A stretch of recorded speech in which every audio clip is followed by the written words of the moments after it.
So hi everyone. Hi everyone. So welcome to the fresh lecture and fresh subject, right? So from today we'll be starting GS3, ठीक है? And हमारा जो आज का lecture है और जो सब्जेक्ट जो हमने पिक करा है that would be disaster management.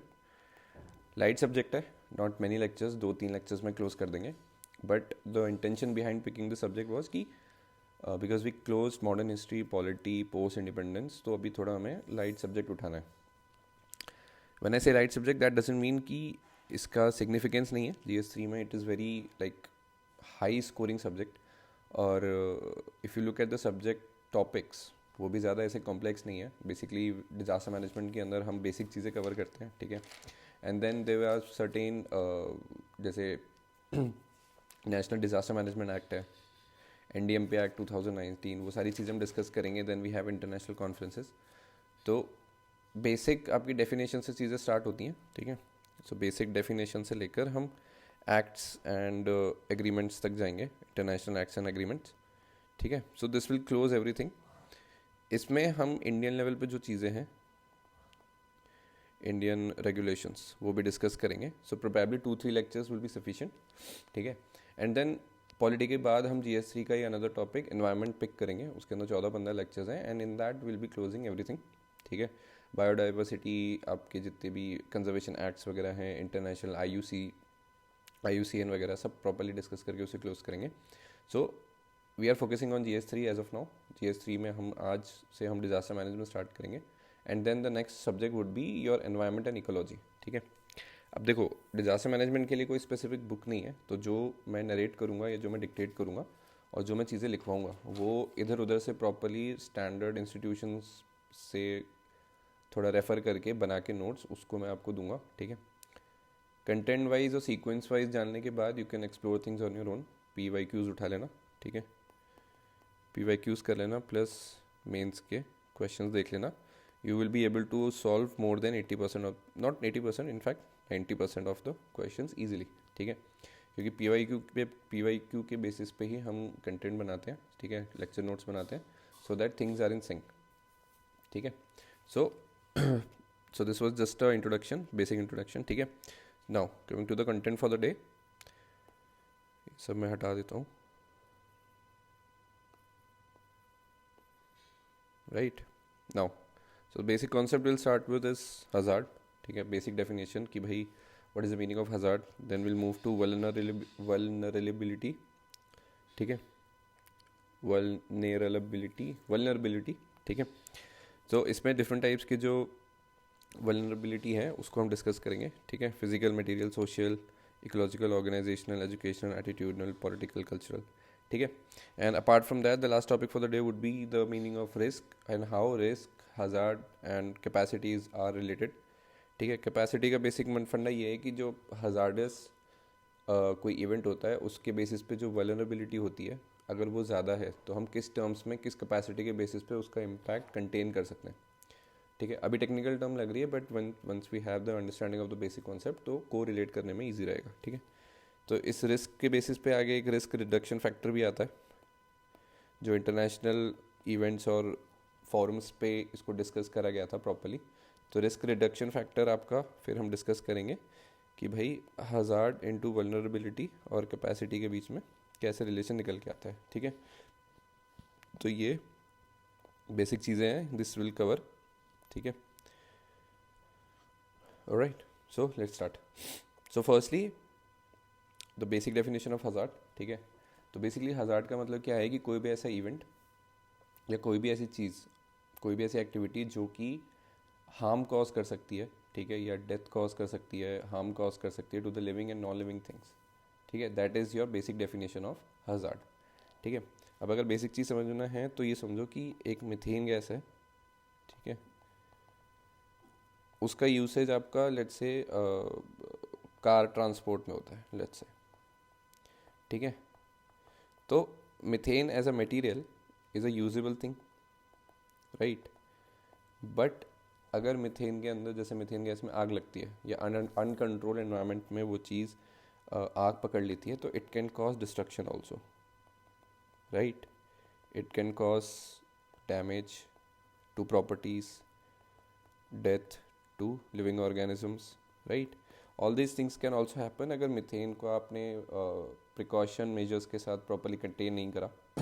ठीक है, या फिर कोई लीक हो गया, एक्सीडेंटल लीक हो गया, या नेग्लिजेंस की वजह से कोई लीक हो गया, तो उसके बेसिस पे अगर कोई हजार्डस सिचुएशन राइज होती है which can eventually cause destruction, damage, death to the living beings, तो that situation is called hazardous.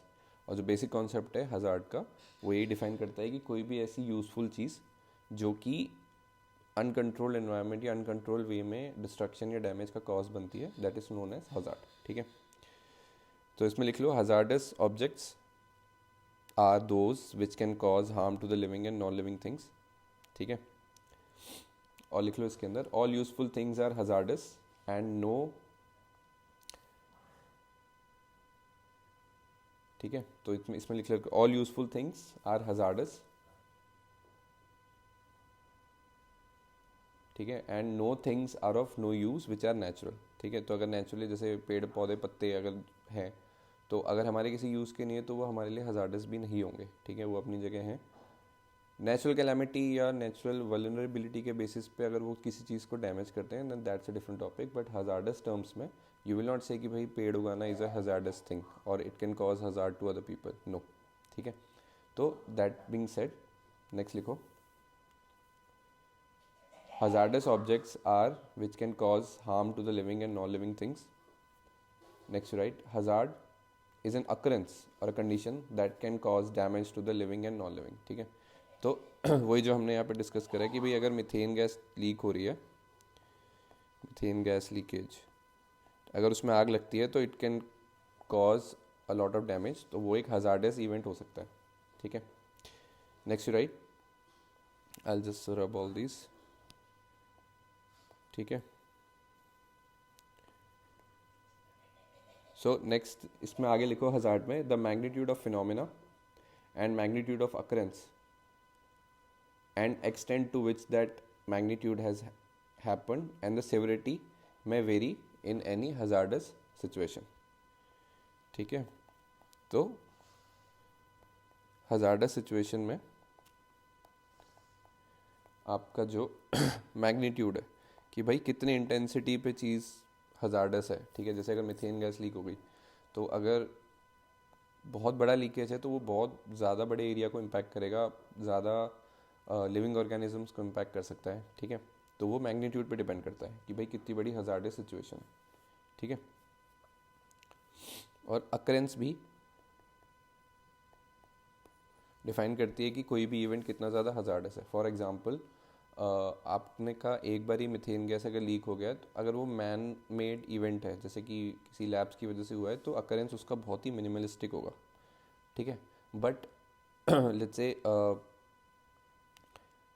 कोई आप फैक्ट्री आपने लगाई और उसमें बार बार उसका रिकरेंस हो रहा है कि भाई बार बार आपकी फैक्ट्री से मिथेन गैस की लीकेज हो रही है, तो अकरेंस उसका बढ़ गया है. अकरेंस बढ़ने के साथ साथ उसका जो मैग्नीट्यूड है वो भी इंक्रीज़ या डिक्रीज़ होगा. ठीक है, कि भाई साल में 6 बार ही आपकी फैक्ट्री या जो भी आपकी इंडस्ट्री है उसमें से अगर मिथेन गैस लीक हो रही है which is causing hazard to the environment. ठीक है, which is causing destruction to the not hazard but it is creating a hazardous situation which is destructing the environment. तो उस बेसिस पे occurrence और magnitude का कोरिलेशन बनता है कि भाई कोई भी इवेंट अगर हो रहा है तो उसका हजार्डियस सिचुएशन या हजार्ड से क्या रिलेशन बनता है. ठीक है, so this is the basic definition of hazard. Right,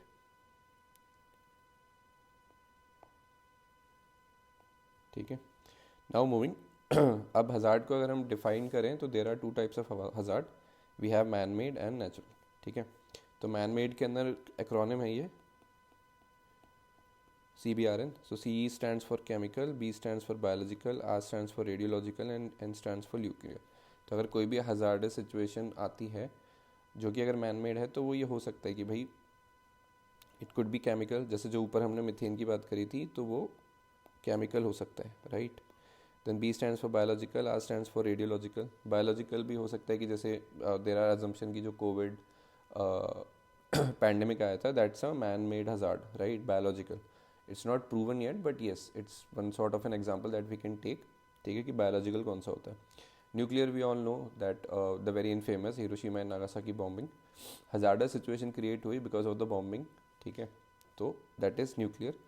radiological you can say कहीं कोई भी ऐसा इवेंट जहाँ पे तो आपकी गामा रेज निकल रही हैं, ठीक है, which can also cause you know destruction at mass level, तो वो भी आपका मैन मेड के अंदर ही आता है, ठीक है। नेचुरल के अंदर आपका सॉरी जियोफिजिकल हो गया कैटेगरी एक, जिसके अंदर अर्थक्वेक आ गया। हाइड्रोलॉजिकल में आपका फॉर एग्जांपल सुनामी ले सकते हो आप, ठीक है। मीटोलॉजिकल के अंदर आपका ये कह सकते हो कि जैसे tornadoes, cyclones, winds, fog, Frost, ठीक है, अगर ये मास लेवल पे होते हैं तो ये नेचुरल हजार्डस सिचुएशन क्रिएट करते हैं, है ना। तो जैसे अगर फॉग हो गया मास लेवल पे, तो उसमें आपका ये है कि हजार्डस सिचुएशन हो जाएगा कि भाई प्लेन्स कैसे लैंड होंगे, ठीक है, या जो एयर ट्रांसपोर्ट है आपका वो मास लेवल पे इम्पैक्ट हो सकता है, उसका रिस्क फैक्टर बहुत ज़्यादा बढ़ जाएगा, ठीक है। और अगर फॉग ज़्यादा बढ़ गया तो your railway transport will also get affected, your road transport will also get affected, तो there is a very high chance कि एक्सीडेंट होने के चांसेस बढ़ जाते हैं, राइट। तो यहाँ पे जो हमारा कोरिलेशन बन रहा था मैग्नीट्यूड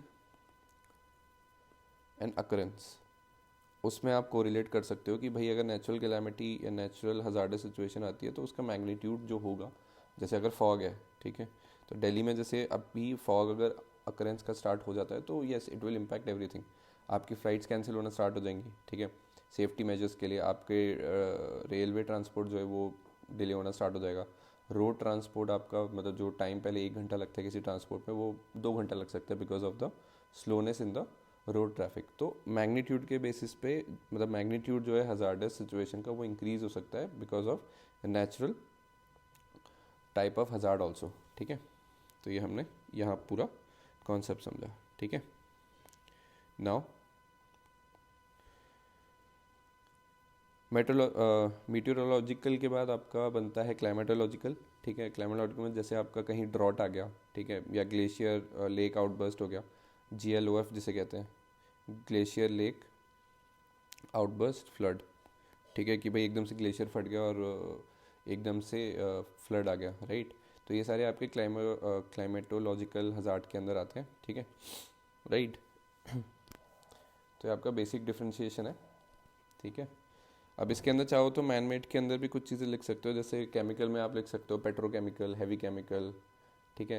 एंड बायोलॉजिकल में एंथ्रैक्स भी लिख सकते हो, कोविड हमने एग्जांपल डिस्कस करा, एंथ्रैक्स वायर, एंथ्रैक्स, ये भी काफ़ी इंपॉर्टेंट है। आई आस्क मतलब आई सजेस्ट कि एक बार इसको सर्च करके पढ़ना इसके बारे में, वेरी इंटरेस्टिंग, मतलब मास मतलब बायोलॉजिकल वेपन्स की तरह भी यूज़ हो सकता है एंथ्रैक्स, ठीक है। न्यूक्लियर में येस यू हैव हमने जो इनफेमस बॉम्बिंग डिस्कस करी, ठीक है। इसके अलावा जैसे न्यूक्लियर आपका जैसे इधर जापान में न्यूक्लियर जो आपका पावर स्टेशन था उसमें इवेंट्स हुए कुछ, तो जाके पढ़ लेना, उसके बारे में भी आप देख सकते हो कि वो भी एक हजार्डस सिचुएशन क्रिएट करता है। तो इसके अलावा आपका जैसे न्यूक्लियर ट्रांसपोर्ट है और न्यूक्लियर वॉर भी हो सकता है, न्यूक्लियर वॉर में ही बॉम्बिंग आता है, ठीक है। तो ये सारी चीज़ें आपका मैन मेड हजार्डस सिचुएशन की ओर डिफाइन करता है, ठीक है, ऑलराइट।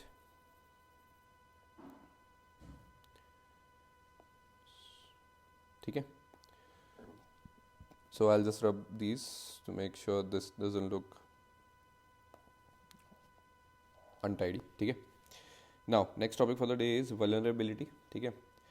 तो बेसिकली हजार्ड के बाद हम जो कॉन्सेप्ट पढ़ेंगे दैट इज़ वल्नरेबिलिटी, ठीक है। प्लीज़ पार्डन माय प्रोनाउंसिएशन, ये थोड़ा टंग ट्विस्ट हो जाता है मेरा बोलने में, ठीक है। नाउ अब वल्नरेबिलिटी क्या है कि अगर कोई भी हजार्डस सिचुएशन अराइज होती है तो उसमें कौन सा सेक्शन ऑफ द सोसाइटी है या कौन सा सेक्शन ऑफ द एनवायरनमेंट है या नॉन लिविंग थिंग्स ऑब्जेक्ट्स हैं जो सबसे ज़्यादा उस हजार्डस सिचुएशन के चपेट में आने के लिए मतलब दे आर द वंस और दीज आर द थिंग्स जो कि सबसे ज़्यादा इम्पैक्ट, जिन पे सबसे ज़्यादा इम्पैक्ट आएगा उस हजार्डस सिचुएशन का, ठीक है। फॉर एग्जाम्पल इफ़ आई से कि ओजोन डिप्लीशन हो रहा है, ठीक है। ओजोन डिप्लीशन का सबसे बड़ा इम्पैक्ट हमारे एटमॉस्फेयर पे पड़ता है, ठीक है।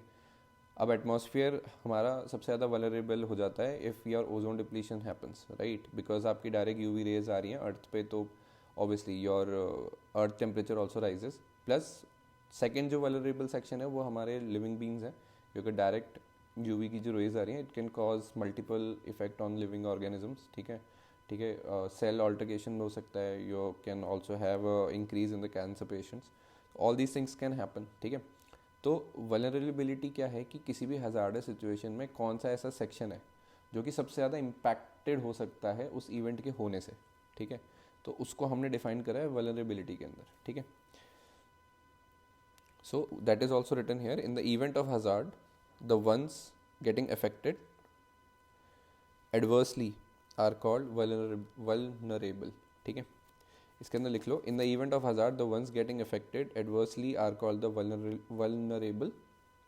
Next you write, vulnerability here means the characteristics and circumstances of community, ठीक है। Vulnerability here means the characteristics and circumstances of community, comma assets and property and system that makes it susceptible to damaging effect of the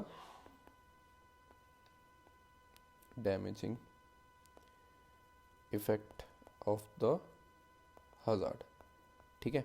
so point क्या है कि ऐसी situation, ऐसी living organisms, ऐसे living part, asset, property, environment vulnerability की definition में आते हैं जो कि सबसे ज़्यादा इम्पैक्टेड होंगे, डैमेजिंग इम्पैक्ट जिन पे सबसे ज़्यादा आएगा because of any hazard situation, ठीक है।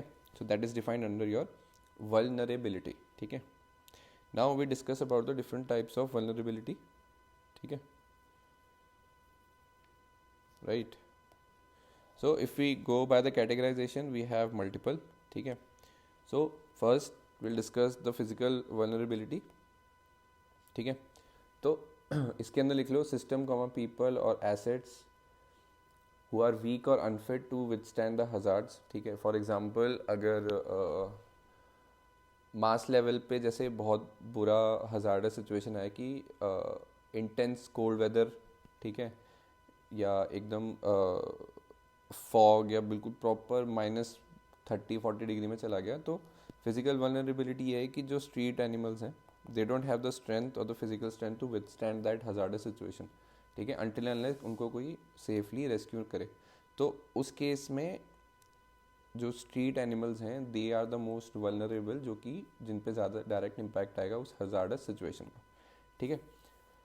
Now the second is material और इकोनॉमिक वल्नरेबिलिटी, ठीक है। सो बेसिकली इसमें लिख लो, material vulnerability is not able to access the material in the remote और स्लैश विलेज लोकेशन, ठीक है। तो ऐसा कोई इम्पैक्ट जहाँ पे हो रहा है जिसके अंदर हम किसी भी मटेरियल को एक्सेस नहीं कर पा रहे, ठीक है।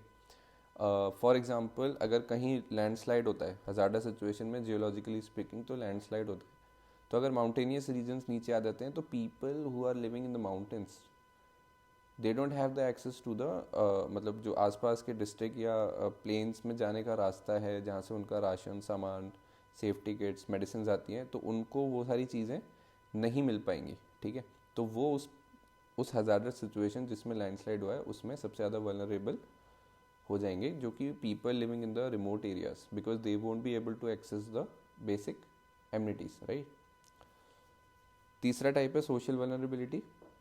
सोशल वल्नरेबिलिटी हमने कोविड के टाइम पे भी देखा कि even though the proper precautionary measures were mentioned कि हज़ार्डस सिचुएशन क्या है कोविड, उसमें वल्नरेबल वो हैं जो मास्क नहीं पहन रहे या जो अपने हाथ को सैनिटाइज नहीं कर रहे, या people who don't who were not practising the social distancing, they were the most vulnerable, right? But even those people who were following all these things, they were the social vulnerability कि भाई किसी से भी दूर रहो, ठीक है। even that person who is vaccinated उससे भी थोड़ा दूर बन के रहो, या बिल्कुल बातचीत ही करना बंद कर दो because of the hazardous situation that is COVID. तो that was the social vulnerability, because as a society or as the people coming together we were not able to fight the pandemic in an efficient manner, ठीक है। कई ऐसे situations थे जहाँ पे those people who were very who belong to very poor section of the society, उनके संग हमने भेदभाव होते हुए देखा है, right. So that comes under your social vulnerability, ठीक है। सो इसके अंदर लिख लो, how fragmented the society is, comma, next line में लिखना, lack of trust in the society and eventually unfortunately the people are self obsessed, ठीक है। इसमें सेल्फ ऑब्सेस्ड, ठीक है। तो ये आपका सोशल वल्नरेबिलिटी का पार्ट आ जाता है। नेक्स्ट है आपका इकोलॉजिकल. इकोलॉजिकल लिख लो इसके अंदर. Ecological vulnerability increases with the degradation of environment with the degradation of environment which reduces the environment ability to protect itself from hazardous event. ठीक है, इसका बहुत ही सिंपल है कि बॉस आज के टाइम पे डिफॉरेस्टेशन हो रहा है, राइट. अब डिफॉरेस्टेशन हो रहा है तो आपका जो CO2 का बैलेंस है दैट इज़ गेटिंग हैम्पर्ड. ठीक है, अब अगर CO2 का बैलेंस नहीं हो पा रहा है सो ऑब्वियसली द ओजोन, मतलब जो ऑक्सीजन डिप्लीशन हो रहा है, राइट. अब उसके बेसिस पे आपको नेचुरल वेजिटेशन चाहिए to make sure the CO2 amount in the air gets balanced out. ठीक है, बिकॉज ऑफ द पोल्यूशन और एनीथिंग. बट अगर आप डिफॉरेस्टेशन कर रहे हो तो you are not providing enough to the environment जिसकी वजह से वो खुद से सस्टेन कर सके. In that case we are simply reducing environment's ability, ठीक है, टू फेस और to address the hazardous situation. ठीक है, so this comes under your ecological vulnerability. ठीक है, next you write organization vulnerability. Lacking organizational ability which can perform disaster management task is which can perform okay, I'll repeat. Lacking organizational ability which can perform disaster management task in disaster situation. ठीक है, so that comes under your organizational vulnerability. ठीक है कि भाई earthquake आ गया but people of any organization don't even know what they have to do. They are not even aware, they are not even informed, they are not even trained कि what next step they need to pick to address that hazardous situation. तो उस case में organizational failure हो सकता है because as an organization collectively they are vulnerable to the situation that arise from the hazardous situation. ठीक है, इसके beyond ये हैं आपके educational attitude and motivational political cultural. ठीक है, तो एजुकेशनल यही कि people at the grass root level, मतलब स्कूल्स के अंदर उनको पता होना चाहिए कि जैसे अर्थक्वेक आया है तो दे शुड, मतलब firstly they should not use elevators. Secondly they should find a stable strong table और उसके नीचे अपना सिर पकड़ के आराम से बैठ जाओ. ठीक है, in case there is a mishappening because of the earthquake, तो वहाँ पे आप सेफली रह सकते हो. ठीक है, तो ये सारी एजुकेशनल वल्नरेबिलिटी हमें रिड्यूस करनी पड़ेंगी if the hazardous situation arises. ठीक है, next is attitudinal vulnerability. That is simply the people, मतलब एक बेसिक नॉलेज अगर हम स्कूल में दे रहे हैं उसके बाद हमने कभी डिजास्टर मैनेजमेंट को एड्रेस नहीं करा तो that comes under your attitudinal vulnerability कि we are not even consider और we don't even bother about the hazardous situation that may arise. तो उस केस में अगर if people are not inform at the school level और the college level तो future में कभी भी कोई सिचुएशन अराइज होती है तो we don't know what to do और how to act, right. So that becomes very alarming. ठीक है, फिर इसके अलावा ये तीन और है, मोटिवेशनल वल्नरेबिलिटी, पॉलिटिकल वल्नरेबिलिटी, ठीक है, and culture. I will ask you to go through it once on your own because basic understanding है, you can go through it. ठीक है, अगर कुछ क्वेश्चन आता है तो just drop me a comment and I revert on this, right. Now coming to the next topic, that is the risk. अब risk का जो बेसिक डेफिनेशन है जो अभी तक हमें समझ में आया, we understood hazard, we understood vulnerability. Now there is a third thing as capacity. ठीक है, so basically risk कितना बड़ा है that depends on the hazard multiply the vulnerability divided by the capacity. तो इधर capacity का मतलब ये है कि हम कितने प्रिपेयर हैं सोसाइटी लेवल पे, टेक्नोलॉजिकल लेवल पे, इंफ्रास्ट्रक्चर लेवल पे, इंडिविजुअल लेवल पे, कि हम कोई भी हजार्डस सिचुएशन में उसको कैसे कंटेन कर सकते हैं सिचुएशन को. ठीक है, तो that is defined under your capacity. ठीक है, so risk will be more if your hazard is more and your vulnerability is more and your capacity is low. ठीक है, बंदों को पता नहीं है कि भाई अर्थक्वेक में करना है क्या, तो हजार्ड आपका अर्थक्वेक हो गया. ठीक है, अर्थक्वेक. ठीक है, अब उसमें अर्थक्वेक में वल्नरेबिलिटी लेट्स से बोल लेते हैं people living in the high rises. तो जो इंफ्रास्ट्रक्चर बना था वो अर्थक्वेक को हैंडल करने के लिए बना ही नहीं, तो उस केस में वल्नरेबिलिटी बहुत ज़्यादा बढ़ चुकी है. कैपेसिटी नीचे है बिकॉज जो प्रॉपर बिल्डिंग स्ट्रक्चर बनना चाहिए था वो नहीं बना.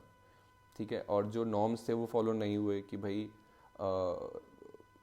अगर कोई अर्थक्वेक 5, 6 या 7 रिचर स्केल के ऊपर क्या आता है तो even if you have a building let's say 10 floor building, ठीक है, तो 10 फ्लोर बिल्डिंग में जो इंफ्रास्ट्रक्चर सपोर्ट बनना चाहिए था टू विथस्टैंड दैट अर्थक्वेक, अगर वही नहीं बना तो कैपेसिटी सिग्निफिकेंटली नीचे आ गई, ठीक है। तो उस केस में आपका जो रिस्क है वो बहुत ज़्यादा बढ़ जाएगा, ठीक है। एंड रिस्क हेयर मीन्स कि हाँ a factor which might result in high amount of damage and high number of casualties, ठीक है। तो आई होप ये चीज़ समझ में आई कि हज़ार्ड अगर आपका अर्थक्वेक है, वल्नरेबिलिटी आपकी ज़्यादा है और कैपेसिटी कम है, तो उस केस में रिस्क बहुत ज़्यादा बढ़ जाएगा, ठीक है। सेम गोज़ फॉर अगर हज़ार्ड आपका बहुत ज़्यादा है, लेट्स से सुनामी, ठीक है। वल्नरेबिलिटी कम है, ठीक है, as we have the proper coastal vegetation, ठीक है, जो कि आपका प्रॉपरली जो सुनामी वेव्स आते हैं उनको कंटेन करता है। इंफ्रास्ट्रक्चर बना हुआ है, पीपल आर अवेयर कि बॉस जो सुनामी का अलार्म होता है तो उस केस में क्या करना है, पीपल आर अवेयर। वल्नरेबिलिटी वाला पार्ट कम है because people are aware, you have the infrastructure, you have the technology in place, ठीक है। तो वल्नरेबिलिटी कम है, ठीक है। कैपेसिटी भी ज़्यादा है, ठीक है। दैट मीन्स जैसे ही सुनामी का अलार्म बजता है कि भाई हाँ भी वेव्स आने वाली हैं, there are proper transport system to evacuate, ठीक है। There are people who know where to rush, what to do, ठीक है, पीपल आर अवेयर। तो उस केस में अगर capacity, obviously your capacity is very high, तो उस केस में आपका जो रिस्क फैक्टर है वो सिग्निफिकेंटली रिड्यूस हो जाएगा। Even though the hazard is very high, if your vulnerability is low and your capacity is high, then you can significantly reduce the risk factor, ठीक है। तो ये बेसिक कॉन्सेप्ट है, इस फॉर्मूले को याद रखना, then you should be able to answer all the queries, right? I'll just remove this, ठीक है। अब इसी के बेसिस पे there's another concept as risk reduction, that is hazard into vulnerability by capacity। तो रिस्क ही आपका रिस्क रिडक्शन, कितना ज़्यादा रिस्क रिडक्शन हुआ है, कितना कम रिस्क रिडक्शन हुआ है, उसी को हम डिफाइन करते हैं with this formula, ठीक है। So it's a good thing if you understand it, right? अब इसमें UNDP का भी एक रिपोर्ट है properly to understand the concept of risk reduction, ठीक है। So UNDP is United Nation Development Programme, ठीक है। तो उसके बेसिस पे ये है कि लिख लो as per UNDP report on risk reduction, risk is probability of harmful consequences, expected loss of life, injury, damage to the property or environment resulting from the interaction between hazard and vulnerability. So if anyone asks you the definition of risk, this will be the standard definition given by the UNDP, ठीक है, United Nation Development Program के basis पे दी गई थी। So this clearly signifies कि boss risk आपका वो प्रोबेबिलिटी है that gets derived from the intensity of hazard and vulnerability, ठीक है। So this is all for today in lecture 1, ठीक है। नेक्स्ट लेक्चर में हम proper disaster management act 2005, international development on disaster management, Hyogo, Sendai frameworks, ISDRR, IDNDR, ये सारी चीज़ें discuss करेंगे। Will also understand the basic concept of risk assessment and risk reduction, ठीक है। The factors increasing the vulnerability in risk, ये सारी चीज़ें हम डिस्कस करेंगे। And what else, international development और डिज़ास्टर मैनेजमेंट विल कवर, ठीक है। NDMP के बारे में थोड़ा कंसेप्ट समझेंगे, ठीक है। NDMP National Disaster Management Programme, ठीक है, इंडिया का जो है उसके बारे में थोड़ा brief introduction, but firstly will focus on the international frameworks and treaties, ठीक है। ये अलग अलग टेन्योर्स पे हुए थे from 1990 to 2000। This was follow IDNDR, that stands for International Decade on International Decade on Natural Disaster Reductions. तो this was from 1990 to 2000, ठीक है। सो IDN, I'll just write it, wait, IDNDR stands for International Decade on Natural Disaster Reduction, ठीक है।